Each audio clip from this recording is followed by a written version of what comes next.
So, for those of you who have not met me, I don't wear glasses anymore. My name is Liam. I have a background as a writer. So, I graduated from Emerson College here in Boston in 2008. I've got a degree in literature. I got my first job right after I graduated at a content agency. I didn't actually know what SEO was back then. I just wanted to be paid to write. But I stuck with it and ended up working in SEO and content marketing agencies for over a decade. That job eventually moved me overseas to Australia. And then in 2019, when I was still living in Australia, 2018, I started freelancing. I quit my agency jobs because, frankly, I hated working in agencies. No offense to anybody who is. It was not for me. And for the last few years, I've been living life as a digital nomad. So I've been traveling around the world. I've been taking my business on the road. I've kind of stopped doing that because I'm getting old and I'm tired and I want to buy an apartment. But for a few years there, that's how I was living my life. And now the main way that I, continue to run my business is I do two things. So I do have a few SEO clients. These are businesses that I do their SEO strategies and content creation for them. And then I also provide coaching and training for freelancers. So anybody who wants to learn SEO or wants to be a better content creator, wants to do content strategy, I have training programs. I do one-on-one mentorship. So that's me in a nutshell. That's why I'm going to talk about all this stuff today. I'll have this slide up again at the end, but please, if you're new to the list, please don't hesitate to sign up for my mailing list. I highly recommend it. That's what this is right here. You should be able to sign up just by scanning that code or going there. Or even better, you can go get one of my free resources for freelancers or my free SEO resources, and that'll put you on the mailing list anyway. You can visit my website. You can email me directly. You can find me on LinkedIn and Twitter or X, whatever it's called. I think I'm the only Liam Carnahan out there. So that's how you'll find me. Again, I'll have this up at the end. Okay, let's get down to business. What are we discussing today? So first, we're going to go through all these algorithm changes, the ones that happened last year, the ones that's happening right now. We're going to talk about what is actually going on. We're also going to talk about AI changes coming because that is the other major factor at play here. AI is involved with these algorithm updates, but there's also other AI stuff going on that is changing the way search works. We're going to go into that. I'm going to run through two trials that are happening right now that are supposed to wrap up this year that are also going to affect the way that search is done this year. So I want to make sure everybody's abreast of what is happening with these two trials so that we know, there might be more changes coming. And then finally, we're just going to talk about, okay, now that we know all this information, we know about what's going on, what are we actually supposed to do with that? How are we actually supposed to proceed? And then we'll have Q&A. Okay, so let's talk about these algorithm changes. Y'all, let me tell you, it has been a year. I mean, I've been doing this, like I said, I've been in SEO for almost 2 decades, and it has been really wild the last 6 months. The end of last year, the beginning of this year are really, even though there's not necessarily more or algorithm updates, there are bigger ones that are causing bigger problems. I haven't seen these kinds of changes since like 2010 or 11 when they started to change things really significantly back then. So you're not losing your mind if you feel like this is crazier than normal and things are a little out of control. It is wild and it's hard. There's also, this is the official list from Google of their different algorithm updates. So you can see they've kind of been constant, but there's actually another one that's not even on here called hidden gems, which they don't really publicly talk about, but it is another thing that we need to know about. So we're going to cover that too. The one that's happening right now, so you've probably heard a lot of people talking about it. If you're on my mailing list, I wrote a big email about this yesterday. So there's a core update that literally started on the 5th of March, and it's happening today. Right now, this algorithm update is happening. So there are a lot of people talking about this right now. And the thing that I really want to underscore before we go any further is that that algorithm update is not going to be done for another month and a half. And there is no real point in trying to figure out what's going on until the dust has settled. We need to wait patiently for this to end. It's a huge update. Things are crazy whenever there's an update happening, when it's currently ongoing. Rankings are like this. Everything is chaotic. Everybody's freaking out. And then once it stops, then we actually know the truth of what's going on. So don't work yourself into a tizzy trying to figure out what's going on until May with this one, because we don't know yet, but we do know some things. We don't know very much, and we'll know a lot more in a few weeks. Okay, so whenever there's an update, if you're on my mailing list, you saw me write an email about this. The first thing that I do is I go onto Google. They have a bunch of different blogs and they will publish about their updates on there. And this is really the only way to get genuine information about what the algorithm is doing. And it's not great information because Google is front facing their business. They don't tell us very much. They're trying to keep their algorithm a secret for good reason. And also, they just kind of say the same thing over and over, which actually to me is not a bad thing because the same thing that they're saying, honestly, if you've been listening to that then and doing what they say, then you should be in pretty good shape. But with the HCU, the helpful content update, this is the one that happened last year. They basically said this is a focus on content with unique expertise and experience. You're going to hear those words over and over again. And this is, in my opinion, Google's response to AI generated content, because if there's one thing that ChatGPT can't do, it's have real experiences, can't have a real expertise in anything because it's not real. Google is very open about the fact that they don't hate AI created content. They don't actually go against the idea of you using ChatGPT to create some of your content. What they don't want is content that is 100% ChatGPT created with no human input at all. That is what they're basically saying with this update. What happened is ChatGPT came out in November of last year. And there are, if you know anything about SEO, there's like a bunch of people like me who are really cool and legitimate and honestly hardworking. And then the rest of everybody is a scam artist.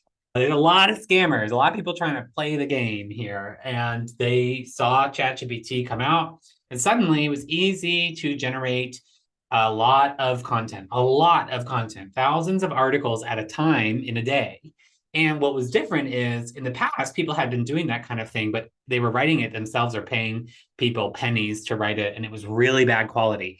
It was poorly written. It was full of grammatical mistakes. It's pretty easy for Google's algorithm to spot bad, spammy content. Then ChatGPT came along, and suddenly it wasn't so easy anymore. Suddenly, the content that produced by ChatGPT is maybe not the best content in the world, but it doesn't have grammatical errors. It doesn't have, big typos or anything like that.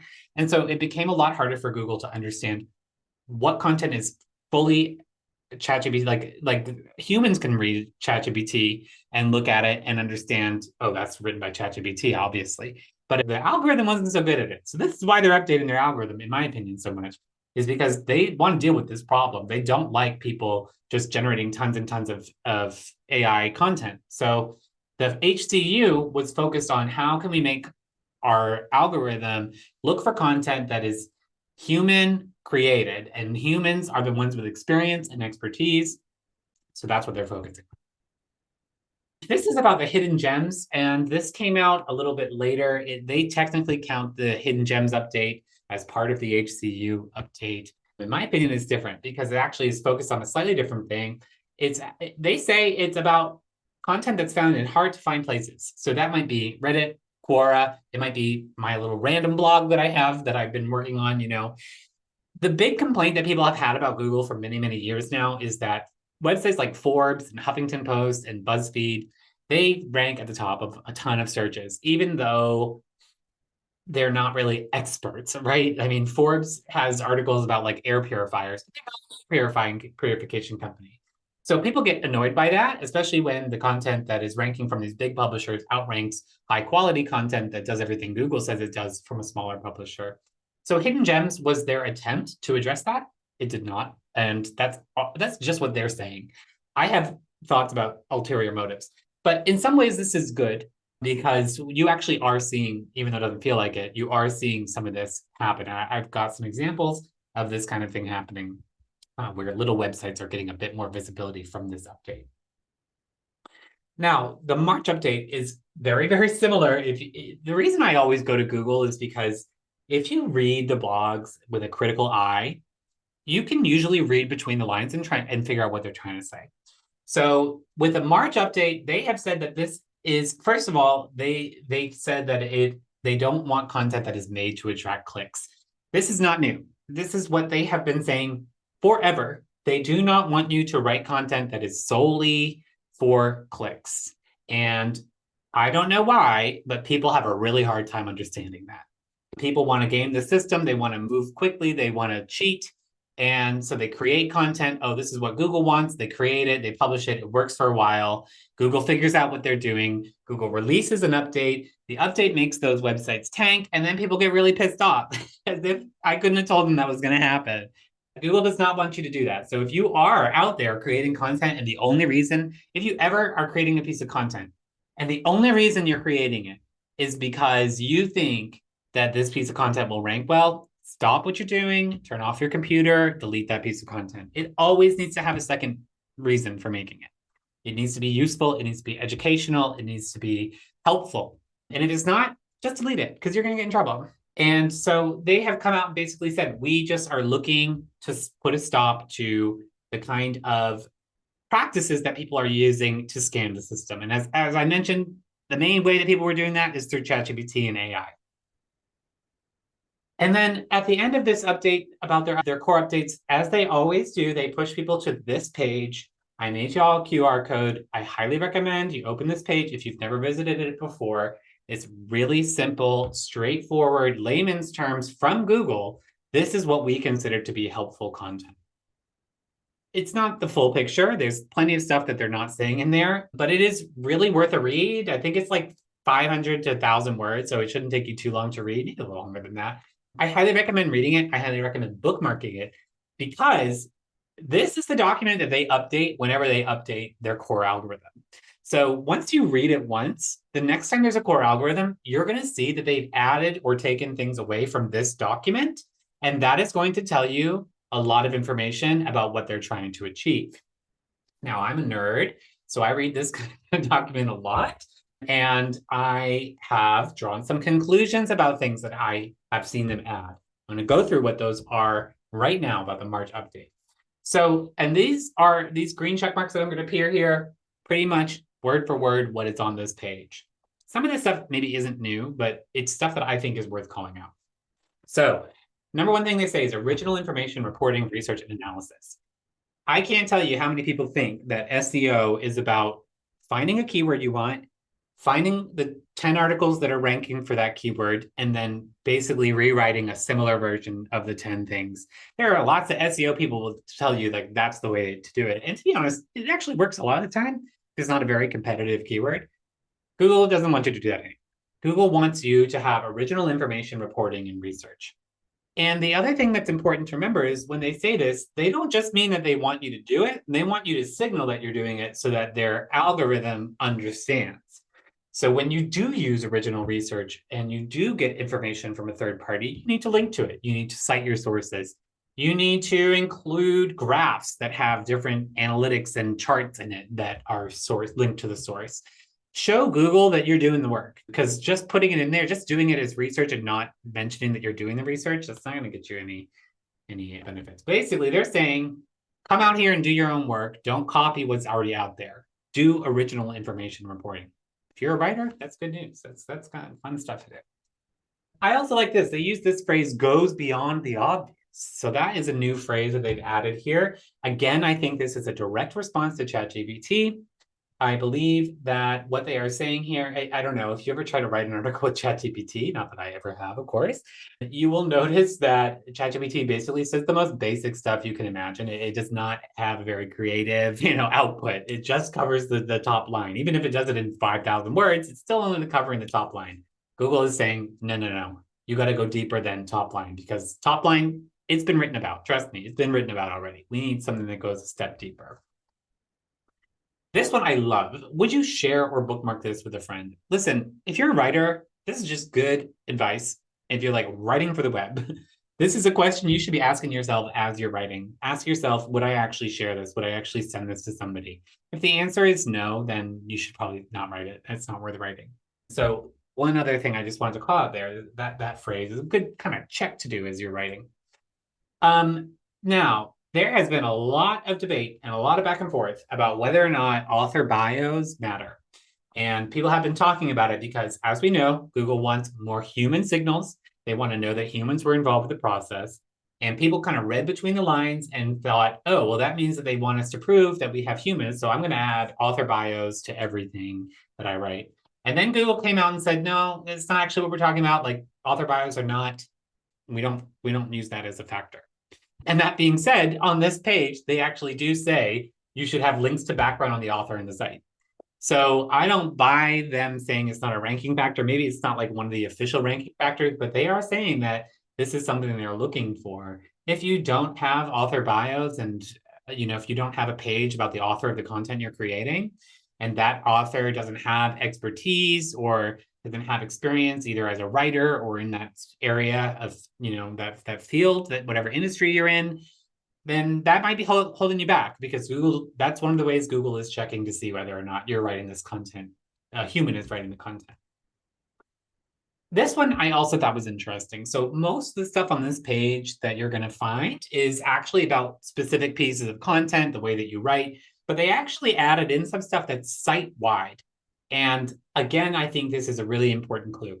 Does your site have a primary purpose and intended audience that finds the content helpful?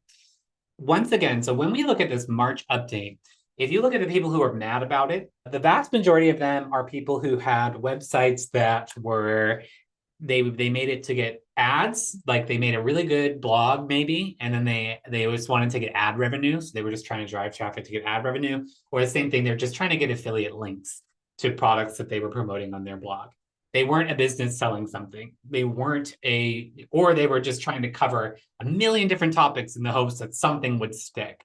Google is now coming out and saying, we don't want to see that anymore. We want to see that your website is not just here to create content. It needs to be here to do something that has a specific purpose.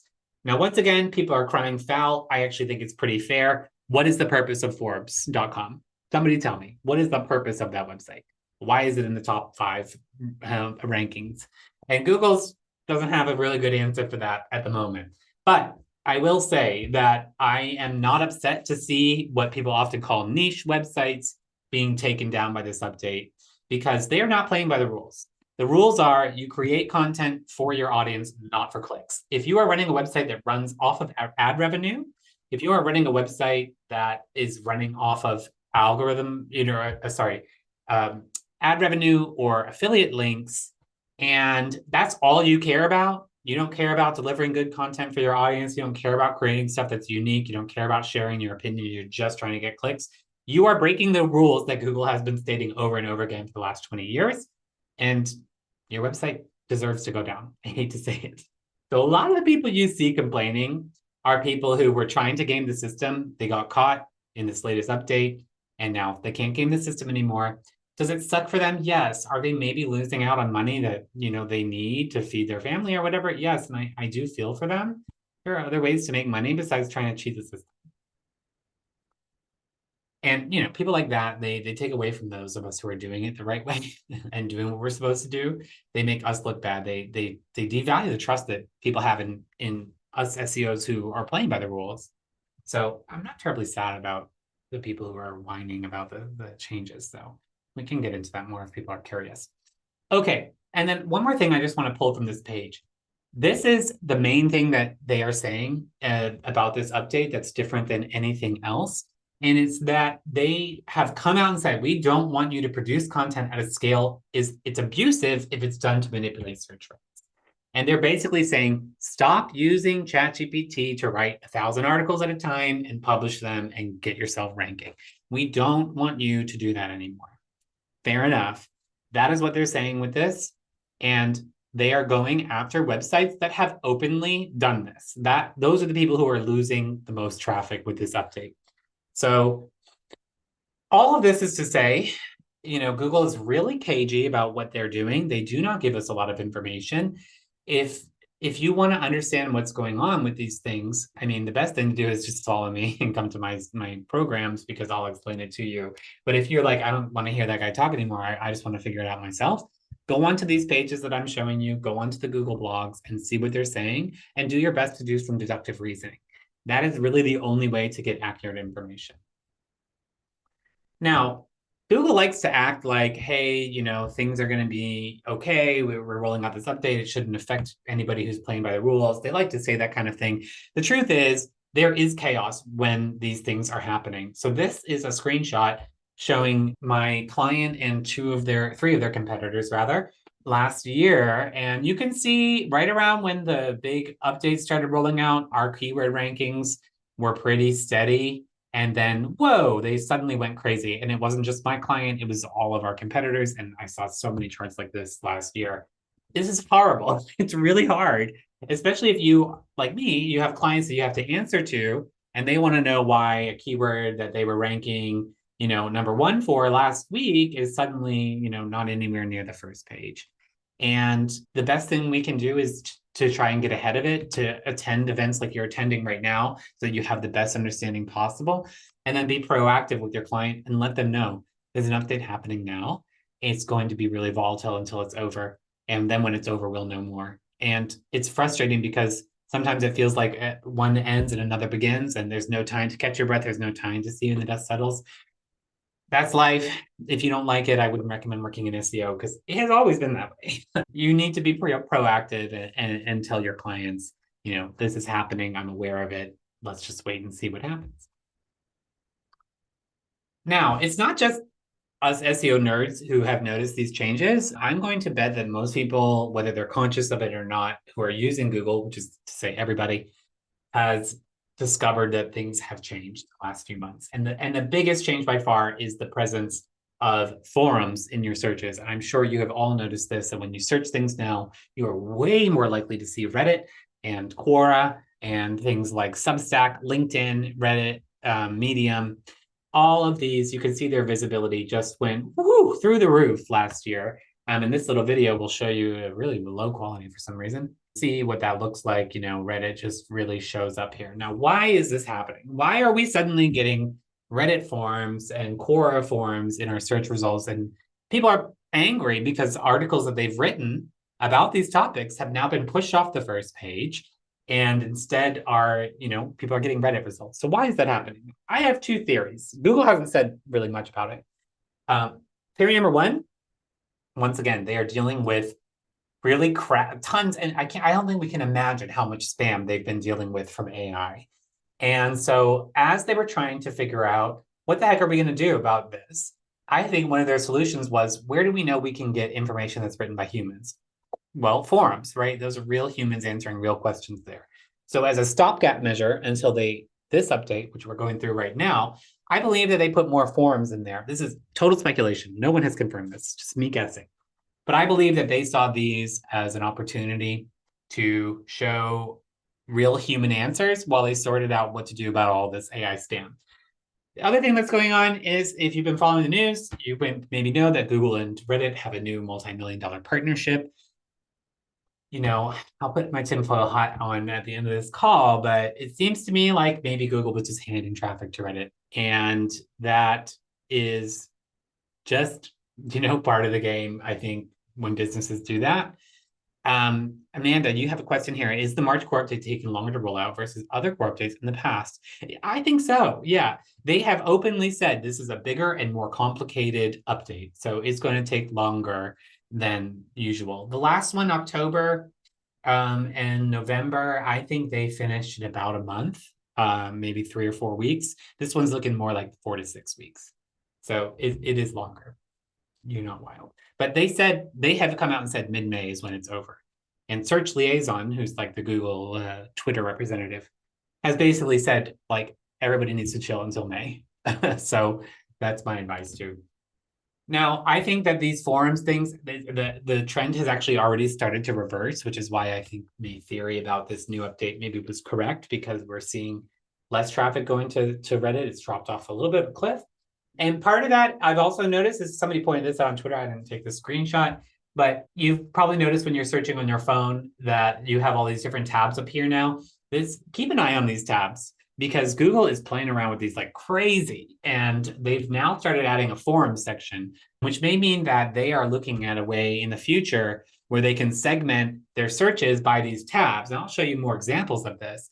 But they're trying to figure out what do searchers actually want, because sometimes we do want a forum to answer our question. Sometimes we do want Reddit. People put Reddit onto the end of their searches in Google to get Reddit answers, and Google knows this. So they're playing around with how they want to show this. Okay, the other big thing that's rolling out Is it rolling out? Who knows? It's called SGE, or Search Generative Experience. It may just be called Gemini now, which is like their AI. When this came out at the end of last year, I personally had a meltdown. I really freaked out because it felt to me like this was going to like ruin organic traffic to my clients' websites. And maybe you had it set up, maybe you've got it set up now. It's still in labs, which is like Google's kind of experimentation place. But you'll see here what it looked like. Basically, it would just be like ChatGPT in here, except that the answers were so long and they stole from content that I had written and other people had written. And that it just made it seem like it was just going to be impossible to rank. There was only two people in the, this huge thing. And it was really scary when it came out. And then people got pissed off, myself included. There's a lot of backlash about content theft. People pointed out that the AI was really buggy. It had really bad information a lot of the time. And a lot of people were like, I don't want ChatGPT to answer this. If I wanted ChatGPT's answer, I would have gone to ChatGPT. I don't want it. So Google kind of reversed, and I'll show you what I mean when I say that a little bit, but it doesn't mean that SGE is gone. There was a rumor flying around for a while that SGE was going to vanish. That's not the case. It's still here. It's still coming. And actually, most recently, a report came out that said that publishers are going to lose about $2 billion of ad revenue because the stuff that they write won't be clicked on anymore. So this is coming, and this is still something that's going to change the way that we search, and we need to be thinking of it. There's nothing to do right now about it. We don't know exactly what they're going to do. But I do see evidence of Google kind of pulling back on this a little bit since they first had it out. Now, instead of it just being there, you often have it like this, a show more button, so that you can choose whether or not you want to see it. That's great, because then all the top results are still there. People still get web results. You can still rank your content, and people can choose whether or not. I am starting to suspect that SG was just a hasty thing. ChatGPT came out, Google started freaking out, AI is coming, and they rolled this out as quickly as they could. And then they rolled it out and they realized this is actually not good for our ad revenue and our bottom line. This is we're going to shoot ourselves in the foot here. And so they've pulled back on it some, which I think we're all happy about. Another thing that they've started doing, this is what I mean when I talk about the hidden gems update, is they've just started diversifying the featured snippets, which are these like little quick answers that we get. Here you can see an example. They've actually included 3 different smaller websites, well, one bigger website and then a few smaller websites in this search. And this is, again, a way to diversify and give more content options to people. It's good for people like us, gives us more options to get ranked. And very similar to how they are treating Reddit results and forum results, they've tried maybe moving web results into its own tab. Perspectives is things like TikTok and other social media websites, and then maybe they'll have a forum one. It may be in the future that when you search something on Google, Google kind of guesses what results would be best for you for that particular search, and then you can decide whether you want to see alternate types of search. That would be my guess on where Google is going with all of this. And to me, that's not a terrible idea. It makes search better for people, and it gives us more options. Okay, sorry, going the wrong way here. Okay, I'm going to go through these really quick because I don't want to take up all of our time, but there are just 2 trials going on right now that I want everyone to be aware of. So the first is that the US Justice Department sued Google last year for being a monopoly. They basically say that having Google as your default browser on your Android phone and other devices makes them a monopoly. They're strangling competition. I have to agree. This is going to be decided later this year. The first outcome, the one that I don't think is going to happen, is that Google will be required to break up. This happened to AT&T in the 1930s. It's not unprecedented. That is what happens when you have a monopoly, ideally. But I don't think that's going to happen. I think more likely that Google won't be, the lawsuit will fail. And as a result, more companies are going to become emboldened to do monopolistic tactics. Not great. But this is coming later this year. If they do decide to break up Google or take some sort of punitive action, we all need to be aware of this because this could really change things for us. And then the other big one going on right now, very similar story in that it's going to be settled later this year. It has not been settled yet. Is that OpenAI, which created ChatGPT, is being sued by the New York Times for copyright infringement because they use the New York Times to train all of their large language models. And the New York Times obviously got angry about that. And I understand why. I was also angry when I saw my content showing up in, SGE results. OpenAI has said that if it loses this, they can't operate. That's huge. I don't know why more people aren't talking about this. If they lose this trial, they said that they will have to like close down. Now, I don't know if that's true. I feel like they could maybe make a deal with Reddit or somebody to train their models in a different way. Maybe they're just being dramatic. But, it's interesting to think about. And again, keep an eye out for this because later this year, that's going to come down and it's going to make waves.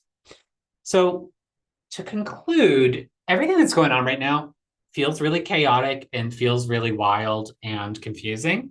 And that is the name of the game when we're going through or algorithm updates. What I really want to get through to people is that people who, during this time, the number of people having freakouts is really high. And I was one of them. So, like, there are people who are really anxious. Their business is on the line here. And that causes problems because when people want answers and they don't have answers, they start to do crazy things. Like they run these little experiments and then they post about them on LinkedIn or Twitter. And then everybody picks them up as though they're gospel. And usually it's just a random anecdotal story. Sometimes people straight up make things up on Reddit, especially, but also on LinkedIn. I have more than once caught people basically lying about saying, oh, I played by all the rules and I did all this and I did that and now I'm getting punished. I asked them to share their website with me. I look at their website. They weren't not playing by the rules, cheating. And they got punished for it. Good. So the reason I'm bringing this up is because maybe you also want answers about what's going to happen. That's probably why you're here today. I want to encourage you to just take everything with a grain of salt and to stick to the sources that are run by journalists, which are these ones here. These are some of my favorites. So Search Engine Watch, Moz, Search Engine Journal, SERPstats pretty good. Google Search Liaison is great. SEMrush, Ahrefs, all of these companies have blogs. They vet they have reporters working with them. When it comes to Reddit, do you typically recommend to your clients that they should have a presence on there for SEO purposes? No. It's really hard to do Reddit for SEO, and I do not recommend people use Reddit for SEO. That would be an example of Google saying, we want you to write high quality human created content.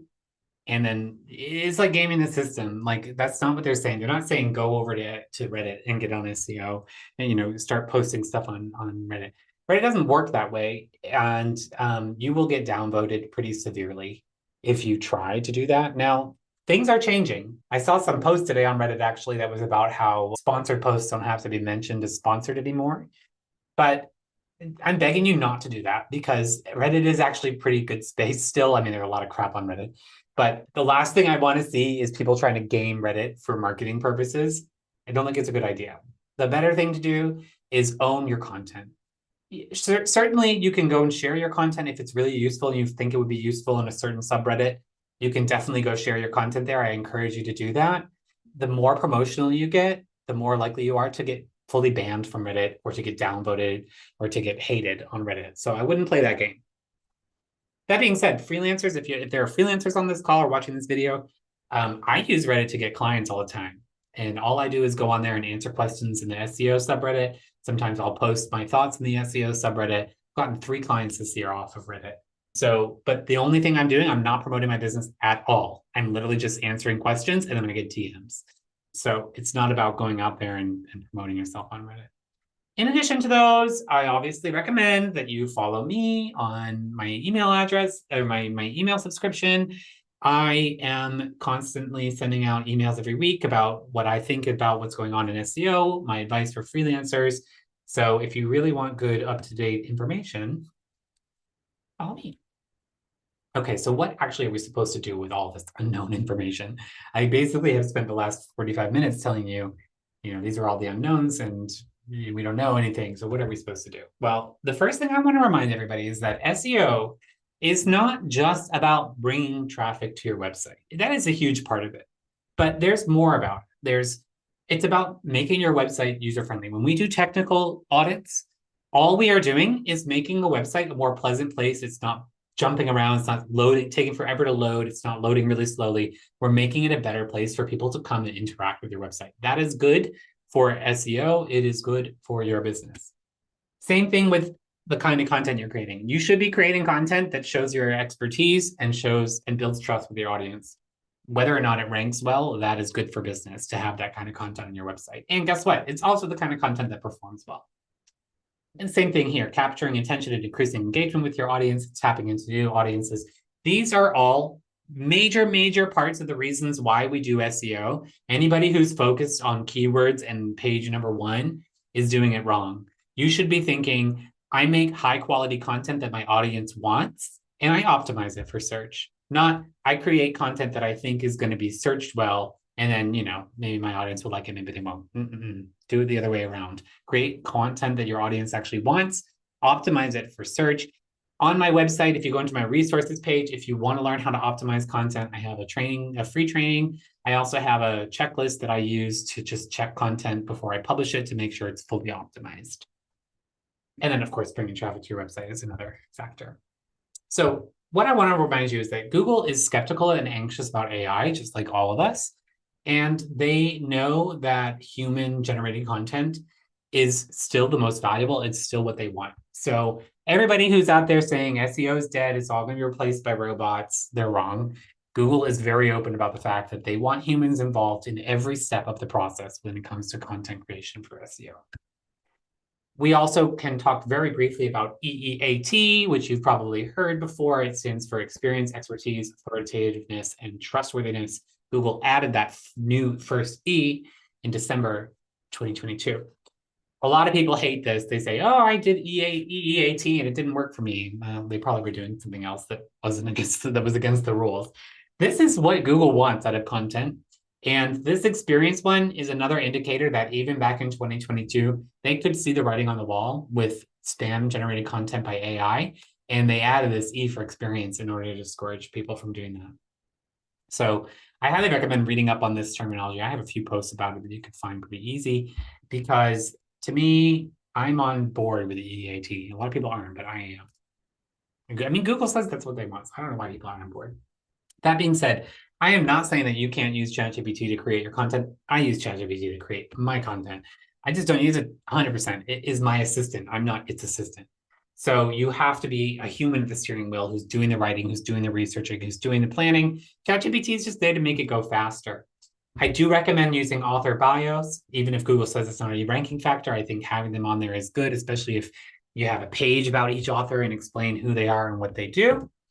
I also, one of my favorite things that I've been doing, and it's actually paid off quite well for a number of my clients, is I've started using more first-person voice just to make sure Google knows that a real human wrote it. For a very long time, it was kind of recommended that you made SEO content kind of cold. You took your personality out of it because, you might have to update it later or might be seen as unprofessional. I think that now that's changing.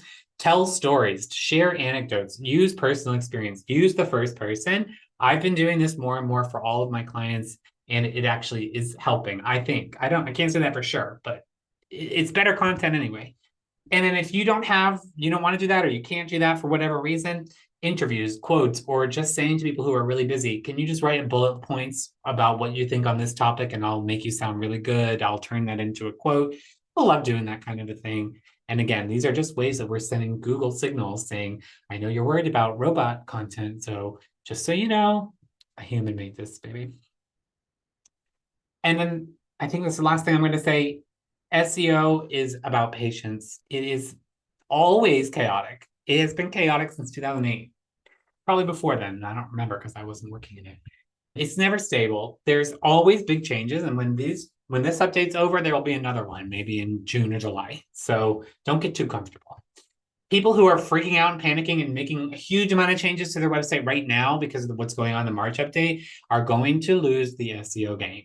Do not do that. Wait until the dust settles before you do anything drastic.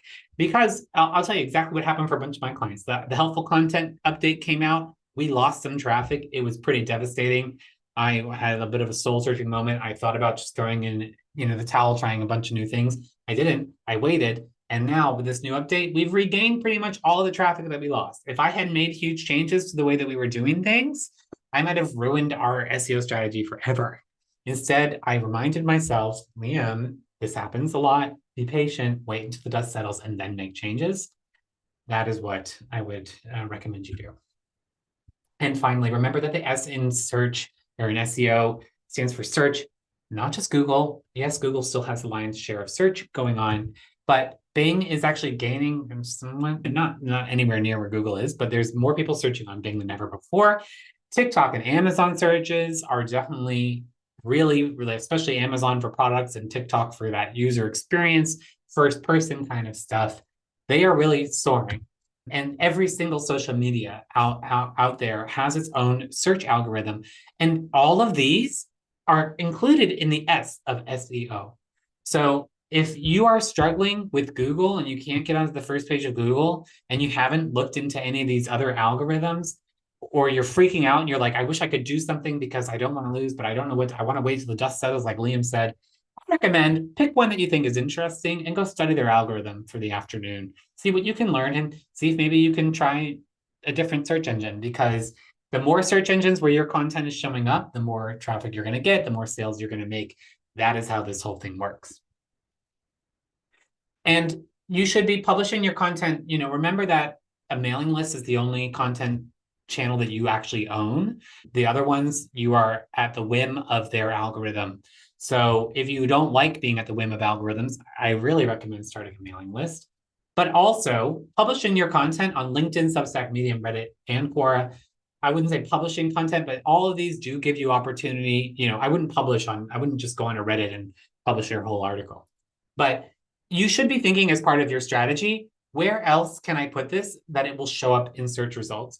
For a long time, people didn't want to publish on LinkedIn. They thought that it would impact their SEO negatively or whatever. Well, guess what? Now LinkedIn is actually the content on LinkedIn is showing up in search rankings a lot. Same thing with Substack, same thing with Medium. It does not harm you to have a blog published on both LinkedIn and your website. One is going to be indexed over the other. It will be up to Google to decide which one is indexed, probably whichever one you uploaded first. Publishing on multiple different platforms just gives you that extra reach. And then, yeah, like I said, on Reddit and Quora, just don't be too spammy because you're going to end up shooting yourself in the foot. I also highly recommend groups and partnerships. I'm just going through these really quick here, but you can find people to partner with and get in front of their audience and expand your network. There's a great tool called Apollo.io that allows you to go on any website and see the LinkedIn profiles of the people that work there, so you know who to reach out to. AI can also really help you find publications or other groups to get involved with. You want to just be natural about it. Don't just email someone that you've never met before and say, hey, can we partner? You need to build that relationship naturally by sharing things that are valuable, commenting on their posts, sending them with just a friendly email that has no sales pitch, and then when they're ready, send them the pitch. All right. So like I said, everything is really overwhelming right now. It can be really stressful, and I hear you on that. But the key is to just try and not panic, breathe deeply. Patience will pay off, I promise. This is a chance now, while this algorithm is rolling out and we can't really do anything, it's a chance to see, how could I expand beyond Google? How can I make my search my search footprint bigger than just Google? Figure that out and experiment now. We've got time. We've got a few weeks to kill here, so you may as well experiment. And of course, my number one piece of advice, stay in touch with me. If you have questions, if you want more information, just join my mailing list or whatever, and we'll get you that information. Okay, everybody, I'm going to pause there. My mouth is really dry. We've got about 10 minutes. If anyone has any additional questions, please feel free to pop them in the chat. Can chat about SEO. It can be about the algorithm updates. It can be about these other channels. It can be about running an SEO freelance business or an SEO agency. I'll give people a few minutes to type in some questions if anybody has any. Thank you, Amanda and Anna, for asking as we went along.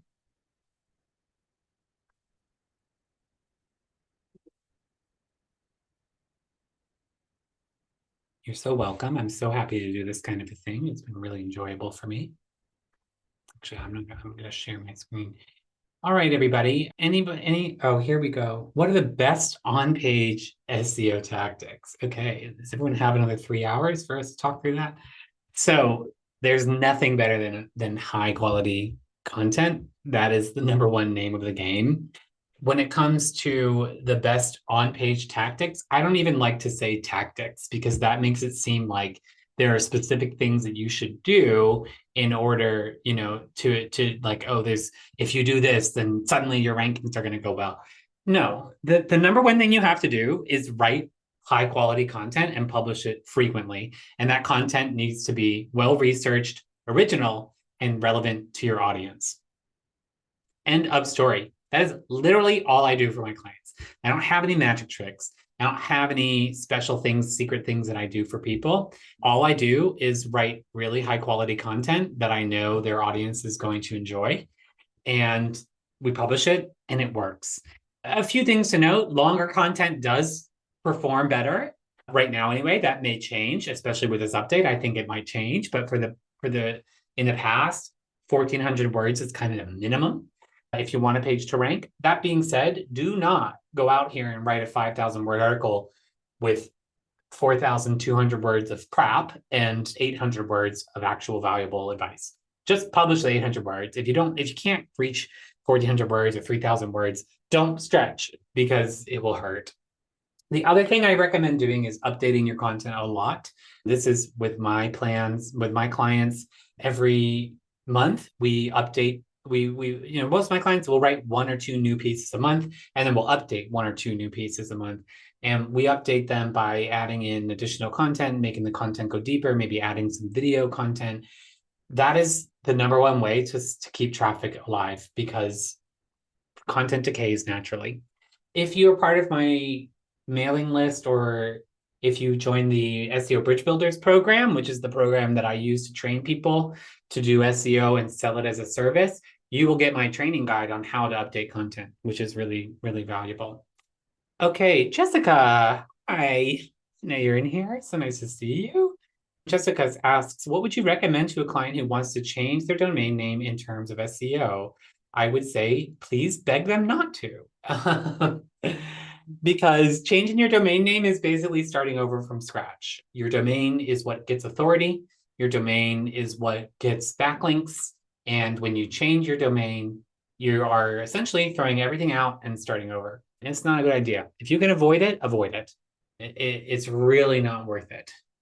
They're being very insistent. You can tell them a 20-year-old veteran told you not to. Look, when clients are insistent about doing something that's going to shoot them in the foot, sometimes you can't stop them. I had a client last year who, we had one piece of content that I wrote that was pulling in like 80% of the traffic for their website. And they came to me one day and they said, well, the CEO saw that and he didn't like it, so he's going to take that down. And I was like, begging them, please, please don't take that article down. We can edit it, we can update it, we can change it however you want, but please don't pull it down. It will ruin your content. It will ruin your SEO. Well, guess what happened? They pulled it down and their business shut down. So sometimes you can't stop them. But what you can do is get it in writing, Jessica. So I would say, put it in an email. Hi, we can do this. I'm going to let you know that after researching this and looking into it, it is going to be like starting over from scratch with our SEO. Most of the SEO power we have now will be lost. I just want to put that out there. If you are okay with that, then we can do this. If you are okay knowing that you are going back to square one, then we can do this. And once you've done that, you have covered your bases. You have said your piece. You have told them that you don't think it's a good idea. You have it in writing so that if they do it and then they get angry, you can point back to that piece of writing and say, told you so. Not, you obviously wouldn't say that, but it covers your own behind. So, I mean, feel free, Jessica. Jessica is one of my former students of the SEO Bridge Builders course. Jessica, if you want my help with this directly, you can always email me. Sometimes it's worth it to pull in another second opinion to kind of talk them off the edge of the cliff. So feel free to email me directly as a former student of mine. Okay, Malik here, what have you said? On page set, specifically written. How can I change the conversation towards technical and off page? If your page or website doesn't provide a good experience, then your content really doesn't matter. Yeah, that's so true. I know this, but it's hard getting non-SEOs away from keyword research equals conversions. How would you go about having this go? Okay, so Malik, and I apologize if I'm saying your name incorrectly, is asking basically when a client is only focused on page and they've totally neglected their other aspects of SEO, which would be technical and off page. A few different ways to approach this. I love a big scary screenshot. So going into Google Search Console and taking a screenshot of all of the errors and of Google's really poor rankings and ratings of them, Google Search Console, page speed insights, you can also get some very scary looking things, and just come to them and say, listen, folks, like this, Google is mad at you. Here is an example of Google being mad at you. I wouldn't use that phrasing, but Google's not pleased with our website. They're happy with our content. They are not pleased with our website. Here's an example. Here's an error. Here's an error. Here's an error. Google is angry. I use SEMrush, run a report and say, we got a 40% from SEMrush on the technical side of our website. That's not good enough. Sometimes it's a matter of just being really clear. And the same thing with backlinks. Another thing with, like SEMrush, for example, has a backlink auditor that will give you really bad example. Like if you've got really bad backlinks, it will tell you. Other thing that works with business owners is their competitors. So a lot of business owners have one or two competitors that they're like obsessed with, and they want to beat them in every way possible. And I find that using those competitors and saying, hey, just so you know, like we're getting a C minus from Google Search Console on our technical website, but competitor XYZ is getting an A, and competitor, DEF is getting a B plus. So like we're behind our competitors here. Same thing with links. Our competitors have 4,000, 5,000, 10,000 backlinks, and we have 6 from spammy websites. We are not going to compete. And then again, very similar to what I was saying to Jessica, with clients like this who are, they're insistent that they know best and they want to do it their way. Get it in writing. Get it in writing. I want to do this. I recommend we do this. This will have results. And if they say no, if you've explained it to them, you've shown it to them clearly, you've explained why, you've given reasoning why you want to do that, you've shown examples of how it's worked for other people, and they still say no, then they would like to shoot themselves in the foot, and all you can do is collect payment until the day that they do. It sounds harsh, but why hire an expert if you're not going to listen to the expert? That's my question. So that's how I would go about that. Tricky one. Ooh, good idea for a newsletter. I'm going to put that in my next newsletter is how do you deal with people who don't understand SEO? It is 20 years on, I'm still dealing with this kind of thing. So I feel ya. All right, we got a couple more minutes here. Does anybody have any final questions, any final thoughts about anything we've covered today? Any last SEO questions, client management questions?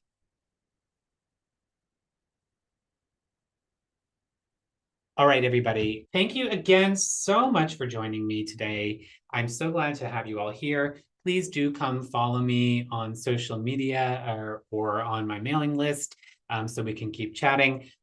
Obviously, I'm a chatty guy. Feel free to DM me or email me directly. You can DM me on LinkedIn. I love chatting about SEO and just chatting shop and everything. So hope to see you all there. Thanks again for coming. We'll be doing more of these in the near future. So keep an eye out. And thanks again, everyone. Have a wonderful rest of your day. Bye-bye.